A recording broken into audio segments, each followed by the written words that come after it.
शाम को आते हुए राशन लेते आना। और हाँ, मुन्ना के स्कूल में फीस भरनी है, उसके लिए पैसे देते जाओ। बीबी की इस मांग पर जेबें उल्टी करके दिखाने के सिवा बड़े के पास कोई दूसरा उत्तर नहीं था। माथे पर चिंता के शिकनों के साथ सवेरे तो बड़ा भाई अपने काम पर निकल गया, लेकिन उस शाम उसने पूरे परिवार के सामने इस आर्थिक संकट को दूर करने के लिए एक प्रस्ताव रखा। क्यों न हम उस प्लॉट को बेचते जिसे बाबूजी ने लक्ष्मी को शादी में देने के लिए खरीदा था। बेटी को दी हुई चीज़ वापस नहीं मांगते, पाप लगता है। लक्ष्मी का जन्म होते ही घर खुशियों से भर गया था।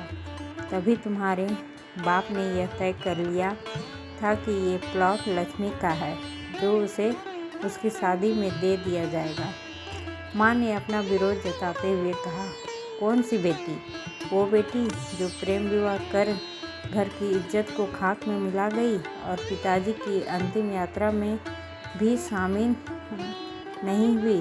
बड़े ने टॉन्ट मारते हुए कहा, मेरा मुंह मत खुलवा। यहाँ कौन नहीं जानता कि लक्ष्मी को उस दिन गली के नाके से ही लौटा दिया गया था और उससे अपने पिता से आखिरी बार मिलने का हक भी छीन लिया गया था। माँ ने बेटी का पक्ष लेते हुए कहा। माँ के इस बात से दोनों बेटे चुप हो गए। ना बड़ा बेटा कुछ बोल पाया, ना छोटे बेटे के मुंह से कोई शब्द फूटा।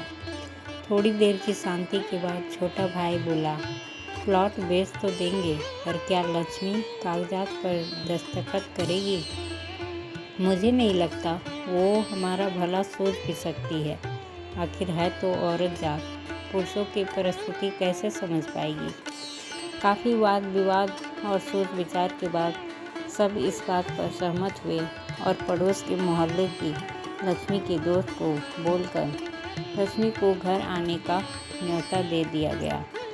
अगले दिन सुबह से गली के नाके पर खेल रहे बड़े भाई के लड़के की बुआ आ गई की आवाज़ सुन घर वाले चौकन्ने हो गए।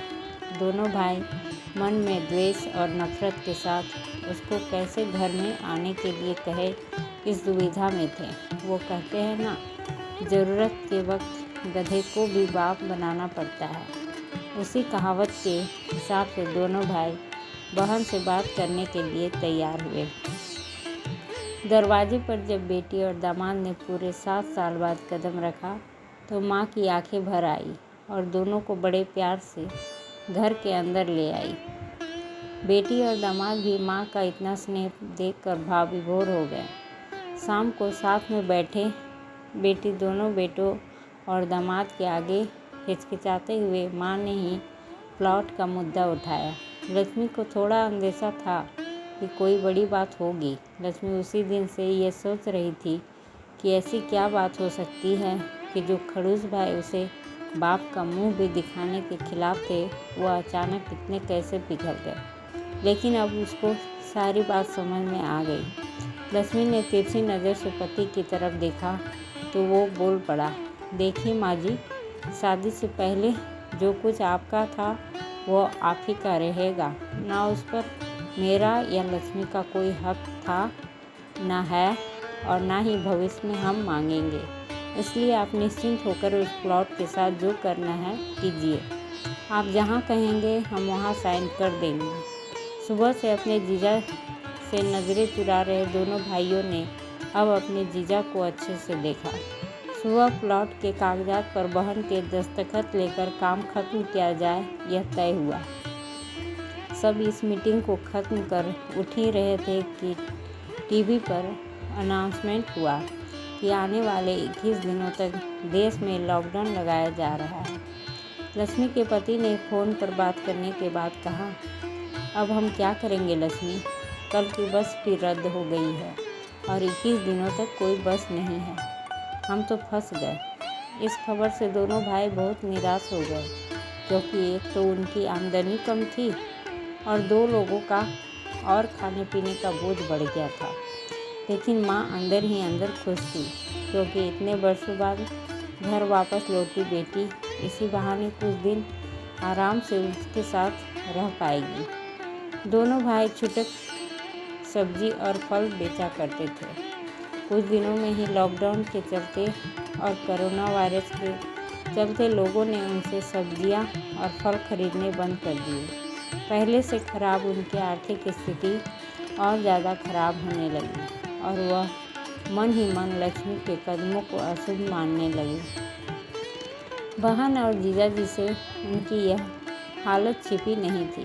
लक्ष्मी के कहने पर उसके पति ने दोनों भाइयों की सब्जी और फल की रेडियो पर लोहे की रॉड और जालियां फिट कर दी। बाजार जाकर दोनों के लिए कैप, हाथों के दस्ताने और थोक के भाव से सब्जी और फल खरीद लाए। दोनों की रेडियां अच्छे से तैयार कर, फल और सब्जियां ढक कर दोनों भाइयों को टोपी और दस्ताने देकर जीजाजी ने उनसे कहा, एक बार इस तरह से धंधा करके देखो, शायद आपका मुनाफा बढ़ जाए। थोड़ी आनाकानी करने के बाद दोनों भाइयों ने जीजाजी के समझानुसार धंधा शुरू किया। 2-3 दिनों बाद ही कोरोना से घबराए लोग अब ढकी हुई फल और सब्जियां और दस्ताने और सेफ्टी का ध्यान रखते बेचने वालों से ही फल और सब्जियां खरीदने लगे। इस तरह समझदार दामाद की वजह से धीरे धीरे दोनों भाइयों का धंधा अच्छा चलने लगा और उनके घर का गल्ला जो पहले खाली हो रहा था अब धीरे धीरे भरने लगा। माँ जैसे अपने मरे हुए पति से मन ही मन संवाद साधने लगी। देखो जी, आपकी लक्ष्मी सच में लक्ष्मी है। उसके पाँव घर में पड़ते ही घर खुशियों से भर रहा है। दोनों भाइयों के आंखों में पहले जो गुस्सा था उसकी जगह अब शर्म ने ले ली थी। वह मन ही मन सोचते थे, क्या गलत किया था बहन ने, जो हमने उसके साथ इतना बुरा सलूक किया। शादी ही तो की थी और शादी करने से पहले हमें बताया भी तो था। हम ही थे जो उसे स्वीकार नहीं कर पाए। दोनों भाइयों के मन में द्वेष और नफरत धीरे धीरे क्वारंटीन हो गए। 21 दिन के बाद जब दीदी और जीजाजी प्लॉट के कागज़ पर साइन करने जाने लगे तब दोनों भाइयों ने उन्हें रोक लिया और उनसे माफ़ी मांगते हुए वो पेपर्स उन्हें देते हुए बोले, शादी के वक्त हमने आपको कोई तोहफा तो दूर की बात है, आपका हक भी नहीं दिया, लेकिन अब इस प्लॉट को स्वीकार कर हमें प्रायश्चित करने का एक मौका दीजिए। सभी की आंखों में खुशी के आंसू आ गए और माँ ऊपर देखकर बोली, देखा, आपकी लाडली ने आज फिर हमारा घर खुशियों से भर दिया। दोस्तों, आपको ये कहानी कैसी लगी? अगर अच्छी लगी हो तो लाइक, शेयर और सब्सक्राइब करें। धन्यवाद।